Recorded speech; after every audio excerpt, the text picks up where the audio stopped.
নমস্কার বন্ধুরা, আমি মৌসুমী পাল মজুমদার বলছি ভারত থেকে। আজ আরেকটি ভিডিও নিয়ে এসেছি, কিন্তু সেটা পেইন্টিং টিউটোরিয়াল নয়। এই ভিডিওটাতে আমি তোমাদের সাথে শেয়ার করব আমার পেইন্টিং করার প্রস্তুতি, কিভাবে আমি পেইন্টিং করি তার কিছু মুহূর্ত।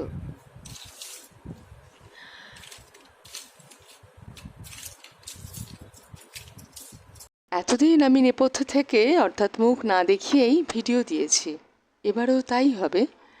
কিন্তু এতদিন পর্যন্ত আমার ভিডিওগুলো ছিল শুধুই টিউটোরিয়াল। সেগুলো শ্যুট করা, এডিট করা, আপলোড করা সব কিছুই আমি একাই করতাম। তাই প্রথম প্রত্যেক সপ্তাহে ভিডিও দিতে গিয়ে বেশ কষ্ট হতো। এই ধরনের ভিডিও করার অনেক ঝামেলাও আছে। সবথেকে বড় কথা, আমার তো কোনো টিম নেই। নিজেই সেট ঠিক করি, মোবাইল ক্যামেরাতে ফ্রেম তৈরি করি, ছবিটা ফ্রেম থেকে বেরিয়ে যাচ্ছে কি না, বেঁকে যাচ্ছে কি না, দুলছে বা কাঁপছে কি না, এমনকি আউট অফ ফোকাস হয়ে গিয়ে আমার হাতটা ফোকাসড হয়ে যাচ্ছে কি না, সব কিছু আমাকেই দেখতে হতো। এর ফলে ভিডিও এবং টিউটোরিয়ালের ছবির কোয়ালিটি ঠিক ভালো হয় না। তবে আরও ভালো করার চেষ্টা তো করতেই হবে। বন্ধুরা, তোমরা হয়তো জানো আমি একজন প্রফেশনাল পেইন্টার, অর্থাৎ ছবির এক্সিবিশন করি এবং ছবি বিক্রি করি।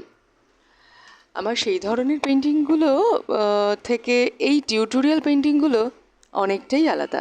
এগুলো শুধুই শেখার জন্য।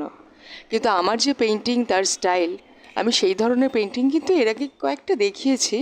বাকিগুলোও দেখাবো, তোমাদের সাথে শেয়ার করব। পেইন্টিংগুলো দেখে বলবে কিন্তু কেমন লাগলো। আর কমেন্টে জানিও প্লিজ। সাবস্ক্রাইব, লাইক, শেয়ারটা প্লিজ করে দিও। তোমরাই তো আমাদের মতন ভ্লগারদের চ্যানেলের পিলার। তারপর যা বলছিলাম, গত বছর থেকে চ্যানেল সামলাতে গিয়ে পেইন্টিংটা আর হচ্ছেই না। মানে পরিমাণটা বেশ কমে গেছে। আগে বছরে অন্তত 7-8টা পেইন্টিং তো করতামই, মানে ক্যানভাসে পেইন্টিং বলতে যা বুঝি আমরা। কিন্তু চ্যানেলের ছবি আঁকতে গিয়ে পেইন্টিংগুলো পড়ে থাকছে। ওদিকে যেসব গ্যালারির সঙ্গে কাজ করি তারা একটু অসন্তুষ্টই হচ্ছেন, কারণ তারা আমার কাছ থেকে নতুন পেইন্টিং আশা করছেন, দিতেও পারছি না।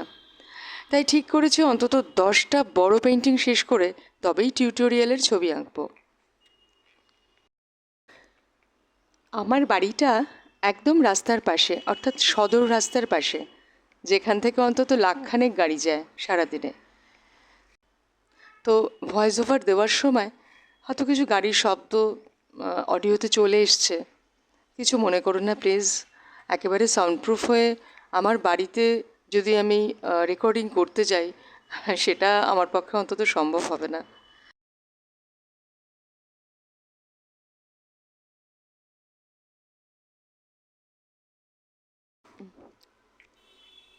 আপাতত তোমাদের সঙ্গে শেয়ার করব কিভাবে আমি পেইন্টিং করি, কি কি সরঞ্জাম লাগে এবং কি ধরনের পেইন্টিং করছি।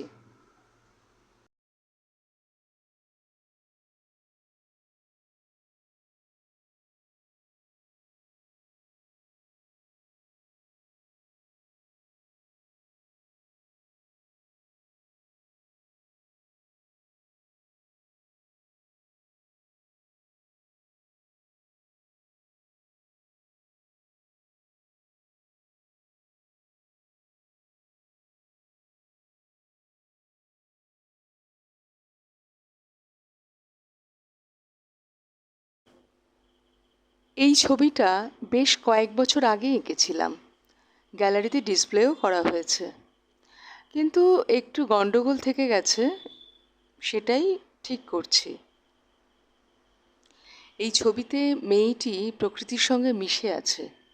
মেয়েটির মুখটা একটু ট্রাইবাল টাইপ রেখেছি। আমার অনেক ছবিতেই মেয়েদের মুখে সামান্য নর্থ ইস্ট ট্রাইবাল লুক আছে, আমার বেশ লাগে। শাড়িটার ধরনও একটু ট্রাইবাল টাইপ। চারপাশে কলাবতী গাছের ঝোপ, বেশ কিছু ফুলও ফুটে আছে।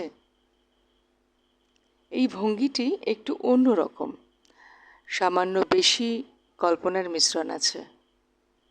ছবিটি কেমন লাগলো বলবে কিন্তু। আমার এক একটা পেন্টিং শেষ করতে অন্তত 3-4 মাস তো সময় লাগেই। আসলে একেবারে 3-4 দিন একটানা বসে পেন্টিং করতে পারি না। অন্তত নিজের স্টাইলে পেন্টিং করতে গেলে বেশ খানিকটা সময় লাগে। কিন্তু কোনো কমিশন ওয়ার্ক বা যেটাকে সবাই অর্ডারের কাজ বলে, সেটা বেশি দিন নিই না। কিন্তু নিজের সিগনেচার টাইপ পেন্টিং করতে আমার বেশ চিন্তাভাবনাই করতে হয়, ডিসিশন মেকিংয়ে সময় নেয়, তাই একটু ধরে ধরে কাজ করি।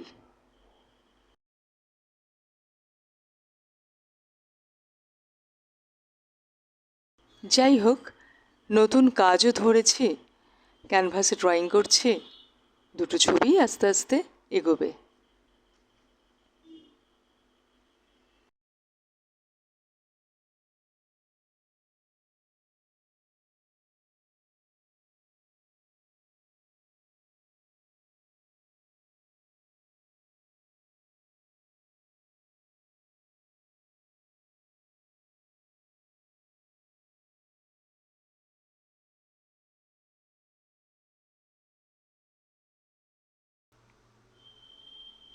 যাই হোক, ভালো থেকো বন্ধুরা।